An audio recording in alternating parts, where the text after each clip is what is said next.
جب حلیمہ سعدیہ نے آپ صلی اللہ علیہ وسلم کو حضرت آمنہ کے حوالے کیا تو اس کے کچھ دنوں بعد حضرت آمنہ انتقال کر گئی۔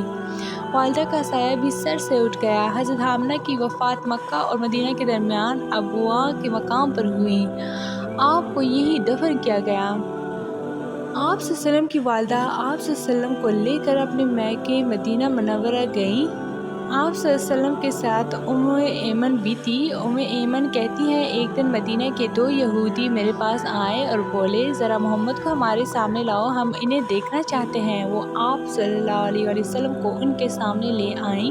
انہوں نے اچھی طرح دیکھا، پھر ایک نے اپنے ساتھی سے کہا یہ اس امت کا نبی ہے اور یہ شہر ان کی ہجرت گاہ ہے، یہاں زبردست جنگ ہوگی، قیدی پکڑے جائیں گے۔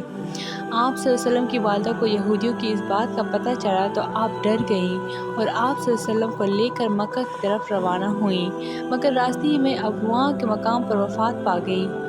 حضرت آمنہ کے انتقال کے 5 دن بعد ایمن آپ کو لے کر مکہ پہنچی۔ آپ کو عبدالمطلب کے حوالے کیا۔ آپ کے یتیم ہو جانے کا انہیں اتنا صدمہ تھا کہ بیٹی کی وفات پر بھی اتنا نہیں ہوا تھا۔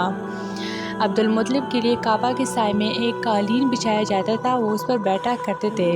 ان کا احترام اس قدر تھا کہ کوئی اور اس قالین پر بیٹھتا نہیں تھا۔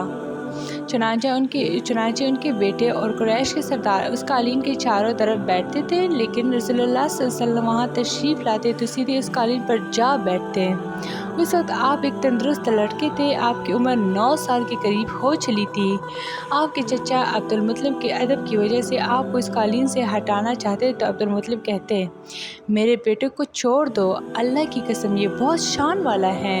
پھر وہ آپ کو محبت سے اس فرش پر بٹھاتے، آپ کی کمر پر شفقت سے ہاتھ پھیرتے، آپ کی باتیں سن کر حد درجے خوش ہوتے رہتے۔ کبھی وہ دوسروں سے کہتے میرے بیٹے کو یہیں بیٹھنے دو، اسے خود بھی احساس ہے کہ اس کی بڑی شان ہے اور میری آرزو ہے یہ اتنا بلند مرتبہ اور رتبہ پائے جو کسی عرب کو اس سے پہلے حاصل نہ ہوا ہو اور نہ بعد میں کسی کو حاصل ہو سکے۔ ایک بار انہوں نے یہ الفاظ کہیں میرے بیٹے کو چھوڑ دو، اس کے مزاج میں طبعی طور بلندی ہے، اس کی شان نرالی ہوگی۔ یہاں تک کہ عمر کے آخری حصے میں حضرت عبدالمطلب کی آنکھیں جواب دی گئی تھی، آپ نابینا ہو گئے تھے۔ ایسی حالت میں ایک روز وہ اس قالین پر بیٹھے تھے کہ آپ تشریف لے آئے اور سیدھے اس قالین پر جا پہنچے۔ ایک شخص نے آپ کو قالین سے کھینچ لیا، اس پر آپ رونے لگے۔ آپ کے رونے کی آواز سن کر عبدالمطلب بے چین ہوئے اور بولے میرا بیٹا کیوں رو رہا ہے؟ آپ کے قالین پر بیٹھنا چاہتا ہے، ہم نے اسے قالین سے اتار دیا ہے۔ یہ سن کر عبدالمطلب نے کہا میرے بیٹے کو قالین پر ہی بٹھا دو، یہ اپنا رتبہ پہچانتا ہے۔ میری دعا ہے کہ یہ اس رتبے کو پہنچے جو اس سے پہلے کسی عرب کو نہ ملا ہو، اس کے بعد کسی کو نہ ملے۔ اس کے بعد پھر کسی نے آپ کو قالین پر بیٹھنے سے نہیں روکا۔ عبدالمطلب کی آپ سے محبت کا یہ عالم تھا کہ کانا کانے بیٹھتے تھے تو کہتے میرے بیٹے کو لے آؤ۔ آپ تشریف لاتے تو عبدالمطلب آپ کو اپنے پاس بٹھاتے، آپ کو اپنے ساتھ کھلاتے۔ عبدالمطلب کی بیوی کا نام رقیہ بنت ابو سیفی تھا۔ وہ کہتی ہیں قریش کئی سال سے سخت قحط سالی کا شکار تھے، بارشیں بالکل بند تھیں، سب لوگ پریشان تھے۔ اسی زمانے میں نے ایک خواب دیکھا، کوئی شخص خواب میں کہہ رہا تھا اے قریش کے لوگوں، تم میں سے ایک نبی ظاہر ہونے والا ہے، اس کے ظہور کا وقت آ گیا ہے، اس کے ذریعے تمہیں زندگی ملے گی، یعنی خوب بارشیں ہوں گی، سرسبزی اور شادابی ہوگی۔ تم اپنے لوگوں میں سے ایک ایسا شخص تلاش کرو جو لمبے قد کا ہو، گورے رنگ کا ہو، اس کی پلکیں گھنی ہوں۔ وہ شخص اپنی تمام اولاد کے ساتھ نکلے اور تم میں سے ہر خاندان کا ایک آدمی نکلے، سب پاک صاف ہو اور خوشبو لگائے اور حجر اسود کو بوسہ دے، پھر سب جبل ابو قیس پر چڑھ جائیں۔ پھر وہ شخص جس کا حلیہ بتایا گیا ہے آگے بڑھے اور بارش کی دعا مانگے اور تم سب آمین کہو تو بارش ہو جائے گی۔ صبح ہوئی تو انہوں نے اپنا یہ خواب قریش سے بیان کیا۔ انہوں نے ان نشانیوں کو تلاش کیا تو سب کی سب نشانیاں انہیں عبدالمطلب میں مل گئیں۔ چنانچہ سب ان کے پاس جمع ہوئے، ہر خاندان سے ایک آدمی آیا، ان سب نے شرائط پوری کی۔ اس کے بعد سب ابو قیس پہاڑ پر چڑھ گئے، ان میں نبی کریم صلی اللہ علیہ وسلم بھی تھے، آپ اس وقت نوعمر تھے۔ پھر عبدالمطلب آگے بڑھے اور انہوں نے یوں دعا کی اے اللہ یہ سب تیرے غلام ہیں، تیرے غلاموں کی اولاد ہے، تیری باندیاں ہے اور تیری باندیوں کی اولاد ہیں۔ ہم پر جو برا وقت آ پڑا ہے تو دیکھ رہا ہے، ہم مسلسل قحط سالی کا شکار ہیں۔ اب اونٹ، گائیں، گھوڑے، خچر اور گدھے سب کچھ ختم ہو چکے ہیں اور جانوروں پر بن آئے ہیں، اس لیے ہماری یہ خشک سالی ختم فرما دیں، ہمیں زندگی اور سرسبزی اور شادابی عطا فرما دیں۔ ابھی یہ دعا مانگ ہی رہے تھے کہ بارش شروع ہو گئی، وادیاں پانی سے بھر گئیں، لیکن اس بارش میں ایک بہت عجیب بات ہوئی، اور وہ عجیب بات یہ تھی کہ قریش کو یہ سیرابی ضرور حاصل ہوئی، مگر یہ بارش قبیلہ قیس اور قبیلہ مضر کی قریبی بستیوں میں بالکل نہ ہوئی۔ اب لوگ بہت حیران ہوئے کہ یہ کیا بات ہوئی۔ ایک قبیلے میں بارش اور آس پاس کے سب قبیلے بارش سے محروم۔ تمام قبیلوں کے سردار جمع ہوئے، اس سلسلے میں بات چیت شروع ہوئی۔ ایک سردار نے کہا، ہم زبردست قحط اور خشک سالی کا شکار ہیں، جبکہ قریش کو اللہ تعالیٰ نے بارش عطا کی ہے اور یہ عبدالمطلب کی وجہ سے ہوا ہے، اس لیے ہم سب ان کے پاس چلتے ہیں۔ اگر وہ ہمارے لیے دعا کرتے تو شاید اللہ ہمیں بھی بارش دے دے۔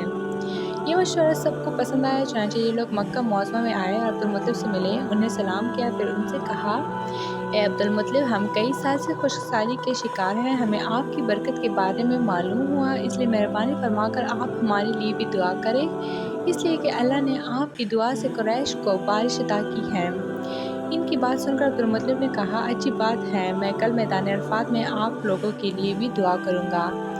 دوسرے دن صبح سویرے عبدالمطلب میدان عرفات کی طرف روانہ ہوئے، ان کے ساتھ دوسرے لوگوں کے علاوہ ان کے بیٹے اور اللہ کے رسول اللہ صلی اللہ علیہ وسلم بھی تھے۔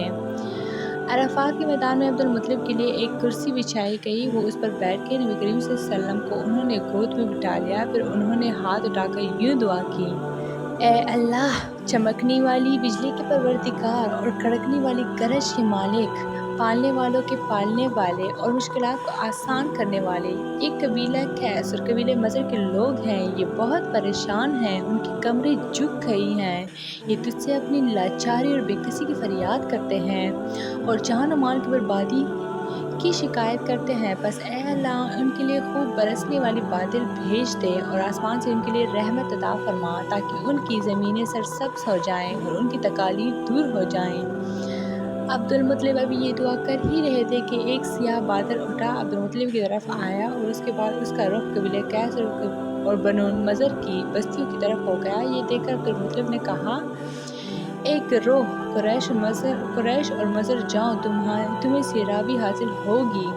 چنانچہ یہ لوگ جب اپنی بستیوں میں پہنچے تو وہاں بارش شروع ہو چکی تھی۔ آپ 7 سال کے ہو چکے تھے کہ آپ کی آنکھیں دکھنے کو آ گئیں۔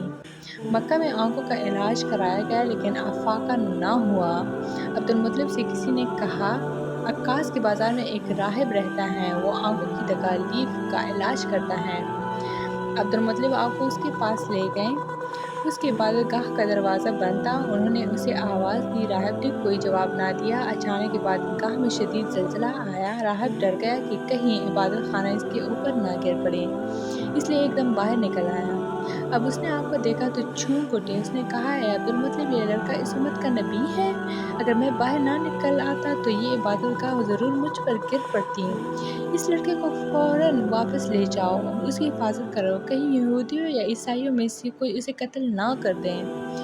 پھر اس نے کہا، اور رہی بات ان کی آنکھوں کی، تو آنکھوں کی دوا تو خود ان کے پاس موجود ہے۔ عبدالمطلب یہ سن کر حیران ہوئے اور بولے، ان کے اپنے پاس ہیں؟ میں سمجھا نہیں۔ ہاں، ان کا لابدن ان کی آنکھوں میں لگائیں۔ انہوں نے ایسا ہی کیا، آنکھیں فوراً ٹھیک ہو گئیں۔